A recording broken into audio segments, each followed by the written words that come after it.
Hope you all enjoyed the morning sessions and there was enough food for thought, and that now you had a good lunch break as well. And we will now begin the post lunch sessions. We begin with Dr. Shiju and Mr. Siddharth Vedula, who will be speaking to you about the law and regulation pathway. Uh, to just give you an initial sense, as I spoke in the morning, right, a lot of the external values which suffuse the world of law are best captured when you have conversations around the regulatory state. And that, in many ways, was the inspiration behind creating a specific law and regulation pathway.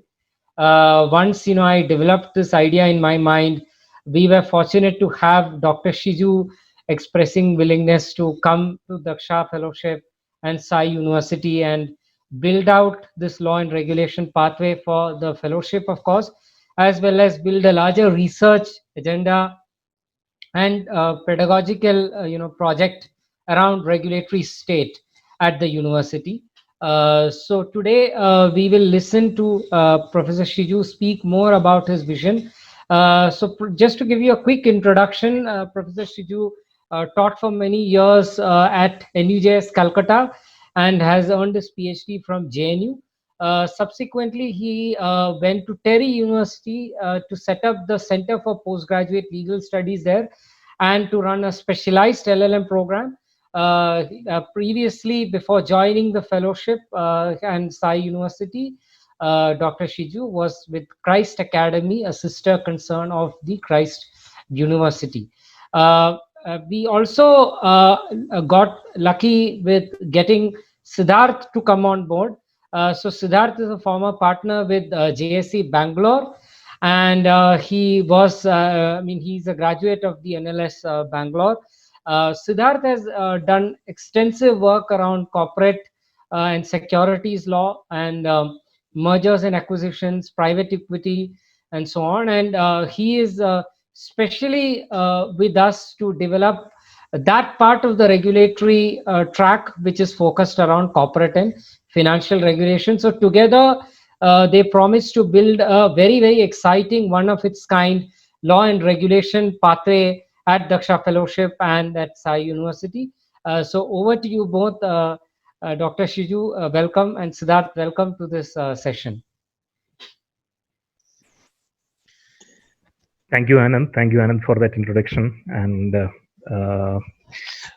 so we had wonderful sessions, inspirational talks by our founder, Chancellor, Mr. Ramani, Vice Chancellor, Professor Barucha, today by Pramod Sinha. We also had two fantastic lectures from Professor Khosla and Anand. What Siddharth and myself today are going to do is to briefly introduce this track, law and regulation, and trying to tell what we are going to cover in this and why it is important to do a specialized track in regulation today, and what you can look forward after completing this Daksha Fellowship, particularly in this track on law and regulation. I know that it's afternoon. So I have a small presentation, so you can concentrate on the PPT.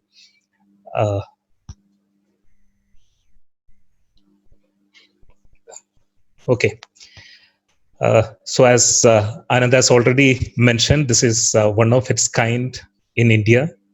No other university, law school offer a specialized track on law and regulation.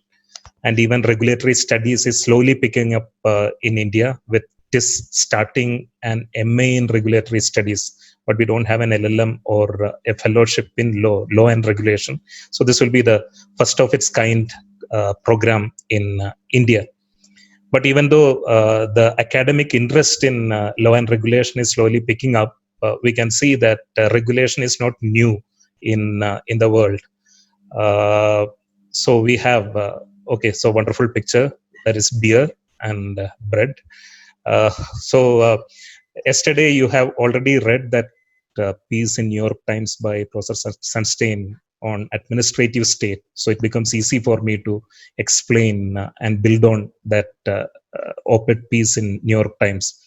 So this is a reality today, whether it is in a presidential system like United States or a parliamentary system like United Kingdom. We have a growing administrative or regulatory state where executive branch, if we can call it so, is amassing even legislative powers and to a great extent even judicial powers.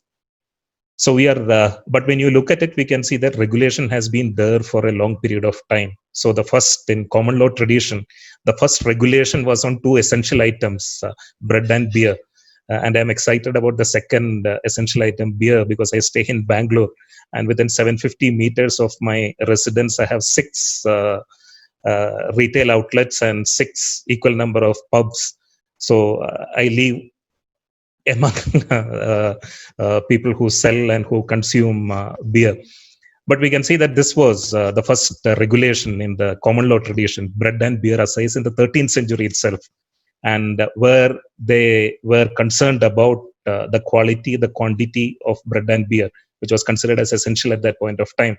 And just looking at some punishments which have been given at that point of time for violating this bread and beer assay laws. And you can see that I was particularly interested in how they have addressed the female offenders. It's interesting to know that even there were male as well as female offenders, but how law looked at female offenders is also a separate inquiry in itself. So Alice Salvage's widow, we don't know what her name is, but she even after her husband has died, she is known in law as Alice Salvage's widow, where she was fined for 12 pence, 12 penny. Then Shepherd's mistress, oh my God, Roger Cannon, wife of Roger Caham, widow of Peter, all those things. So we can see that it is some proceedings from 1246. We can see that these laws were there and these laws were implemented in a big way. So regulation is not very new, but regulation assumes importance in a constitutional setup. In UK, you know that Parliament is supreme. There is no concept of violating fundamental rights or your rights when it comes to parliamentary powers. But the issue of regulation in the context of fundamental rights, in the context of constitutional powers, has come up in United States of America. So when you look at it, we can see that in 1876, you have this Munn versus Illinois case, wherein almost what is going on in India today, farmer protest. So the 19th century, when you look at second half of 19th century of United States of America, we can see that there are a lot of farmer protests taking place because they were not getting enough price for their commodity. And the things that they were using, the prices were skyrocketing. Transportation prices were skyrocketing. So we can see that even competition law, antitrust law comes in this context as a response to these farmer protests which were there in the 19th century. So in this case, what happened was that when the prices were actually going down of agricultural products, they found overseas markets and they were trying to export, especially grains, out of United States of America. And Chicago was a major port at that point of time. And they were trying to export grains through Chicago port. But the ships were, the availability, getting ships at the right time was not always possible. So they had to store grains. So there were many warehouses which came in where these grains could be stored, and they understood that they can make monopoly profit because the infrastructure which was there, the granaries or the warehouses were limited. So they started exorbitant prices. So there was a farmers' protest, and state Illinois came out with this regulation fixing maximum price that a warehouse owner can actually charge his customers. So this was found to be, many people thought that this is a violation of their fundamental rights. The rights which are right to property has been severely undermined. Like today, many people refuse to wear masks in United States of America because they think that it is an affront of their personal rights. So similar protests, there was concerns that it is affecting, the state is interfering in our personal rights. So this case finally went up to the United States Supreme Court. And in this case, we can see that the Supreme Court, the Chief Justice actually went on to say that when public property is affected with public interest, okay, so if property has some public interest dimension to it, then it is subject to state regulation. State can validly regulate your private property, and it no longer becomes private property. Okay, so he says that it is no longer private property because it becomes public property, and the state can actually interfere. After 50 years, we have the next case, Nebbia versus New York, 1934, wherein the case was with regard to regulation of prices of milk. Because 1934, you know that it is the depression years, economy is on downturn, the price of almost everything has crashed, milk prices have actually crashed, and because of the protest again by farmers and all, New York state came out with this regulation, created a regulatory board, milk board, and the purpose of this milk board was to fix maximum as well as minimum price at which milk can be sold. So even minimum price regulation was there in New York. This was challenged by Nebbia because people were actually looking for a case. Nebbia was a retail shop owner and who sold the milk at a price which was below than which was prescribed by the milk board. So he was punished. He challenged his punishment. He challenged the statute. And here we can see that the Supreme Court went a step further and said that it is not only private property which is affected with the public interest, which can be subject to regulation. Any private property can be subject to regulation. And they said that property rights or rights are not absolute. Occasional regulation is requisite for proper government function, especially if such regulation is to promote general welfare. So it says that it is an essential attribute of state to regulate. So it is Nebbia is in that sense very important, the American Supreme Court decision, which say that it is an essential regulation is an essential attribute of a government, and it is a governmental function. And the only limitation that they have is constitutional, and it is all these cases were under the 14th Amendment of the Constitution, and they said that the only restriction on their power is due process. As long as you satisfy the due process requirement, then the state has the power to regulate.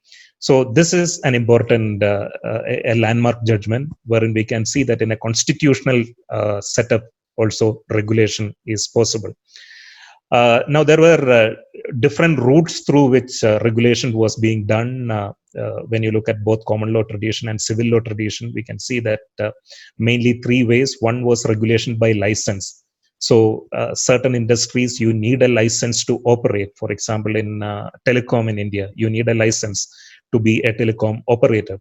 So in the license itself, there was regulatory aspects which were mentioned. So regulation was done through license. So a person who is applying for license, when the license is granted, it very clearly says as to what are your obligations, what are the standards that you have to comply with, etc. Second is regulation by contract, another thing, when and especially in many physical infrastructure sectors, this is continued even today. So for example, if you are building a highway or an airport, for example, the brownfield project at New Delhi airport or the greenfield project at Bangalore airport, it is through a PPP, a public-private partnership model, wherein Airport Authority of India has entered into an agreement, a contract with a private person, a private company. So in the contract itself, you can see that these regulatory mechanisms, measures, etc., can be mentioned. What are the safety measures that you have to take? What are the facilities that you have to provide to the customers? What is the toll that you can charge? All of this can be included through contract. So it is through contract that the public sector undertaking gets a power to regulate. Finally, you have regulation by commission, which is the most popular route today. You have independent commissions which have been created. So the Interstate Commerce Commission, 1887, the first federal commission which was established in the United States of America and India. In US, there are a number of federal commissions as well as state commissions which are there, and their reach is so wide. So the commissions, so like TRAI, Telecom Regulatory Authority of India, or Tariff Authority for Major Ports, Tariff Regulatory Authority for Major Ports, these commissions can actually regulate. And the advantage of this regulation by commission is that it is dynamic. In contract, you are doing it for 20 years, you are deciding it in advance what should be the regulatory measures. But when it is commission, we can see that it is dynamic in nature and they can respond to the market conditions by bringing in new regulation. So these are the alternate regulatory routes which are available, but we can see that there is a combination of all these things today in existence when it comes to regulation. Now, coming to India, we can see that India was a mixed economy, and in the constitution itself, we can see that tension and balancing between fundamental rights and directive principles of state policy. Uh, we had the industrial policy in the initial years of independence itself, wherein we had classified industries into three categories. Category A industries, where only public sector undertakings can enter, or only public sector enterprises can operate. You had category B industries, wherein private sector, their role was only supplementary or complementary to public sector undertakings. And category C, a very short list, wherein private companies or only private enterprises can operate. But it is in the 60s that you can see that there is a great change which is taking place. And my belief is that the political reasons was a major reason why we had going to the socialism mode in a big way in the 60s. 60s was a time when we had three prime ministers. That is the only decade we had. No, I think 90s also we had.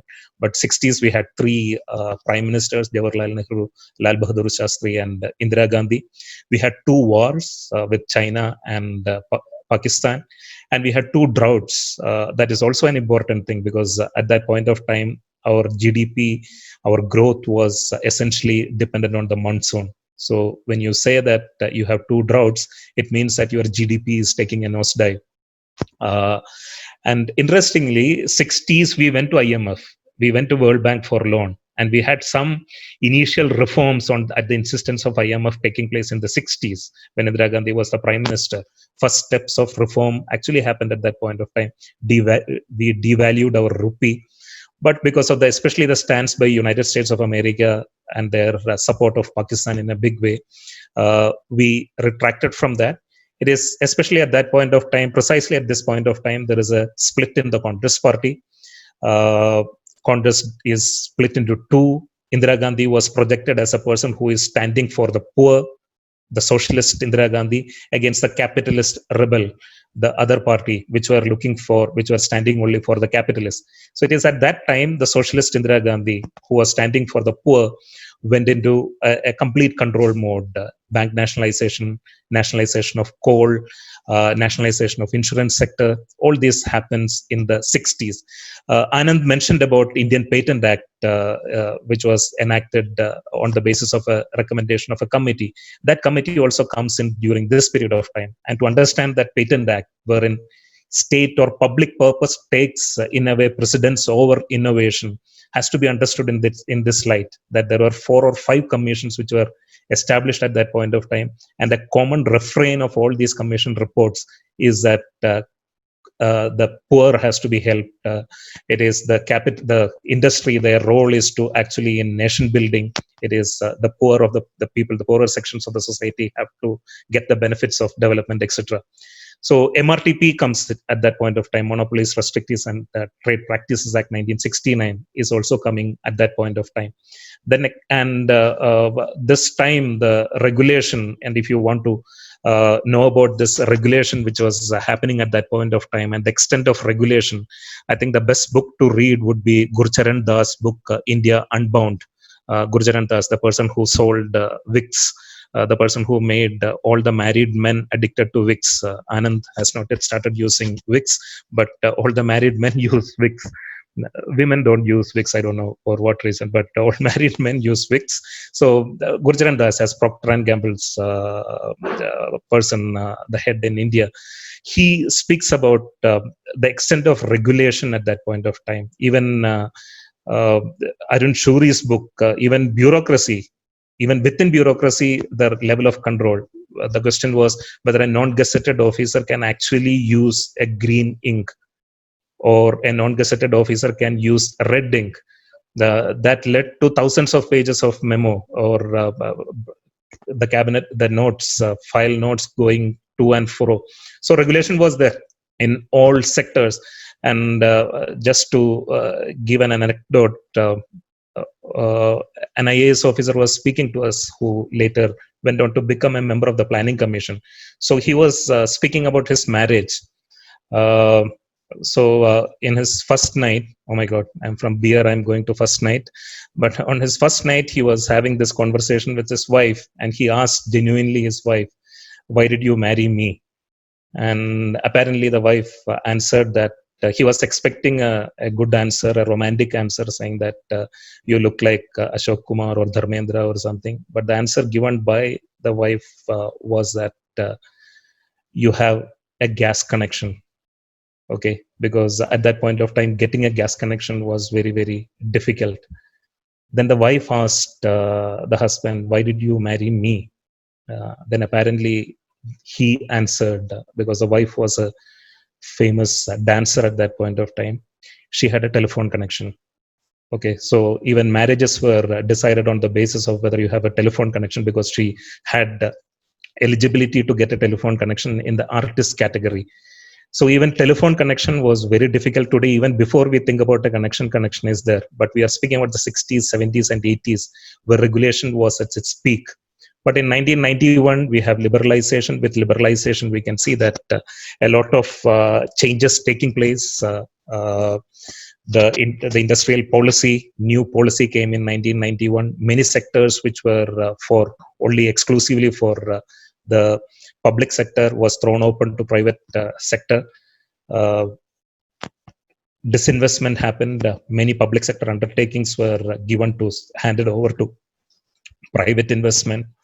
Uh, and the second generation reforms happens in the 2000. We have had a labor commission which was appointed, second national labor commission, which suggested far-reaching changes, but that is getting implemented only nowadays. But we had far-reaching changes which was recommended by second labor commission. We had the competition law coming in 2002 on the basis of the second generation reforms which were coming in.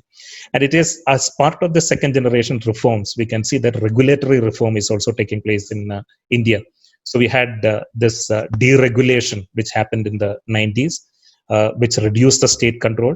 But we had re-regulation in the form of independent regulatory agencies coming up in particular markets as part of the second generation reforms coming in.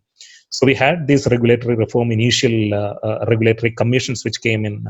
First, it was the state of Orissa, which came in 1995, establishing an electricity regulatory commission, Orissa State Electricity Regulatory Commission in 1995. And but it was actually lawyers who helped in bringing in this regulatory reform. And MG Radhakrishnan, MG Ramachandran, Advocate MG Ramachandran in Delhi, MGR, we call him MGR.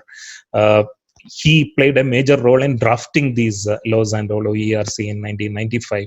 At the national level, we had TRI, we had TAM, Tariff Authority for Major Ports, Electricity Regulatory Commissions, Petroleum and Natural Gas Regulatory Board, Airport Economic Regulatory Authority, all these regulatory authorities coming in a short span of time. Now, what are the issues involved there? There are many issues which these regulatory bodies is presenting to us. First of all, who has the power? Whether it is the central government which has the power to set up regulatory authorities, or state government. All of you in your constitutional law classes might have read the Gujarat gas case, wherein the authority, an interesting case, wherein we can see that if you ask the wrong question, you can get the desired answer. Instead of asking the question whether natural gas is gas, they asked the question whether natural gas is petroleum product, and got the answer, yes, it is a petroleum product. And then they said that the power is with the parliament under entry 56 list 1, and not gas and gas works under entry 25 list 2. So who has power? That is an issue. Even with regard to liquor, my favorite subject, even there we can see that the question comes, who has the power to prescribe standards, whether it is the food safety authority or it is a state excise department which can determine what should be the percentage of alcohol in your whiskey, in your beer, etc. whether it is food safety authority which can prescribe the standards, or whether it's the excise department in your state which can determine this thing. So this issue of who has power is an important issue.